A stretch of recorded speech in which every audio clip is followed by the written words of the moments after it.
know that you don't need to be an organized person to get more organized? Like, what does that even mean, to be an organized person?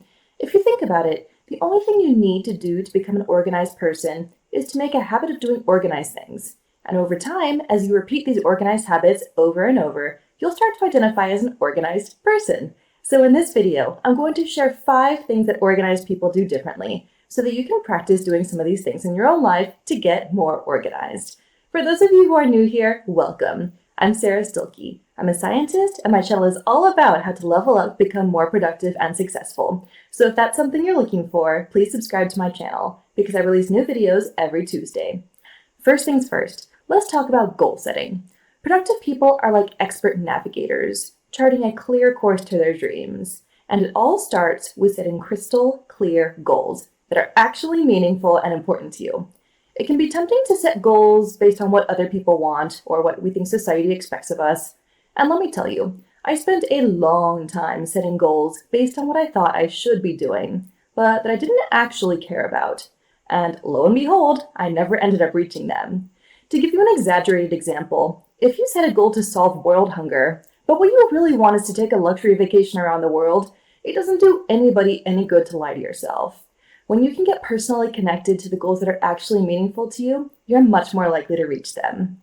If you've never made a vision board before, I highly recommend this as an exercise for clearly defining your goals.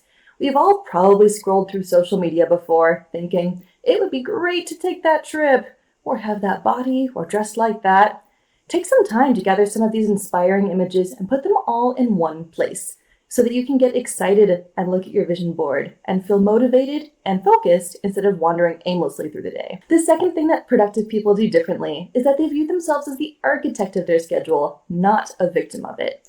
Just like an architect designing a building, productive people carefully design their weeks, days, and months.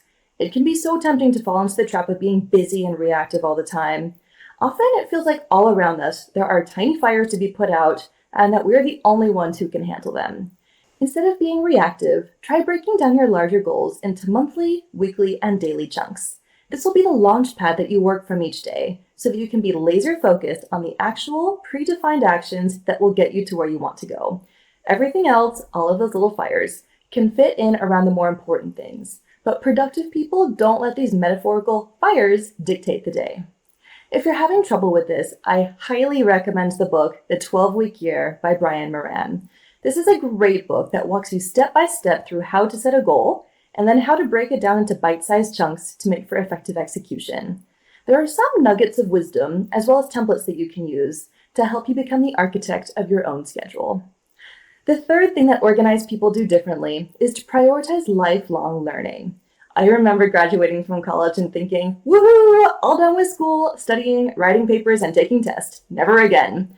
And while it may be true that I had completed my formal education, and I was also probably a bit burnt out from completing my degree, I actually love learning, and I wasn't ready to stop. Productive and organized people find ways to keep learning and growing and improving as a lifelong habit. This can mean taking a pottery class, or reading a book on French cooking, or taking an online course on public speaking. There are literally no limits to what you can learn, and the point is to maintain a growth mindset throughout your life. These days, I don't write papers or take tests anymore, but I love learning and recognize the value in investing in myself. Next up is that word that we sometimes hate to hear, discipline. Organized people may start each day with a clear schedule and a list of things to do, but the chances are sometimes they won't feel like doing them. And that is when discipline comes into play. I read this amazing book a few years ago by Rory Vaden called Take the Stairs. And in this book, he wrote that successful people have formed the habit of doing things they know they should do, even when they don't feel like doing them. The good news is, if we consistently exercise discipline to do things we don't feel like doing, our brain will naturally form a habit of doing the thing over time, until the thing becomes a habit and no longer requires discipline or willpower. There is tons of research out there that suggests self-discipline is a finite resource though, so we should use that in conjunction with strategizing until we create successful routines. The fifth and final thing that organized people do differently is that they don't try to do everything themselves. We've probably all heard that silly motivational quote that we all have the same 24 hours in a day as Oprah or Steve Jobs or Bill Gates or insert successful person here. That may be true, but do you know what else those people have? teams of people who help them amplify their time and bring their expertise to help those people achieve their amazing results. We may not yet be able to hire a full-time team like Elon Musk just yet, but try focusing on small ways that you can delegate and collaborate with others to amplify your time. This could mean ordering your groceries from Instacart and using that hour saved to hit the gym.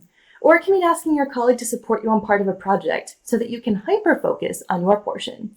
I recently made a whole video of how to do a time audit to amplify your time, which I'll link to at the end of this video. And those are the top 5 things that organized people do differently. You may already be doing some of these things, and you probably are. So I hope I've given you some new ideas about how to take your organization to the next level. As I mentioned a moment ago, if you enjoyed this video about things organized people do differently from the rest of us, you might also like this tutorial video where I walk you through exactly how to perform a time audit on your schedule to amplify your time. It shows you step by step how to go through your hectic calendar to create more time during the day. So check that out if it's something you're interested in. Thanks again for watching, and I'll see you in the next video.